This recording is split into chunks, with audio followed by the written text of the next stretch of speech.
Yo, welcome to this video. This video is titled what? This video's title is Draw What's Hard, so that it's not hard anymore. And basically that's something I wrote down in my sketchbook. Just drawing backgrounds. I want to get better at drawing backgrounds, and I think that drawing what's hard is obviously going to be a challenge for anybody, but when you draw what's hard, you force yourself to improve. Here on this page, this is where I got the idea for this video. So I was drawing backgrounds, and what I usually do when I'm trying to practice stuff like this is I draw boxes and rectangles and stuff, and I'll just draw something inside of it. In this case, I was trying to practice my landscapes and just drawing vegetation and stuff. And so what I did is just draw some rectangles, squares, whatever. The purpose of doing this was, for me at least, was to practice drawing vegetation in landscapes. And at the time, or not at the time, but it still is kind of difficult for me right now. And so what I want to do instead of running away from it is just obviously practice it more, but not just practice it, but make it fun for myself. And so what I do is, like I said, draw these boxes and use reference, definitely use reference to aid you in these studies. I guess these are studies, but sometimes I'll go in and I'll draw from imagination, but for the most part, most of these drawings on this page are from reference. The only drawings on this page that were from my imagination is these top three up here.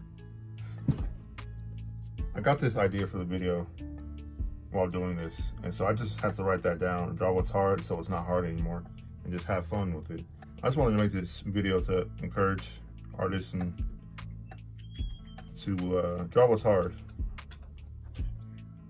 Draw what makes you uncomfortable and what challenges you. That's the only way for us to really get better, is to repeatedly practice what's hard for us to draw and use reference to your advantage. Right now, I'm just gonna finish this page up from imagination, and then this one I'm gonna do from imagination, but I'm going to pull up some pictures from Pinterest and just draw some other images. And when I'm doing this, I like to think of it like I'm paneling for a comic. It just makes it a little bit more interesting for me. That's why I draw them in the boxes, the thumbnails.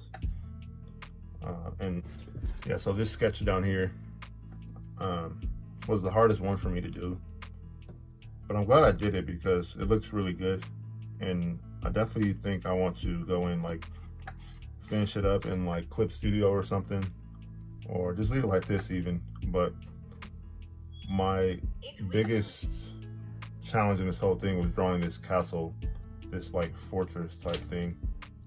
But I just laid out the basic shapes and actually just tried to do it.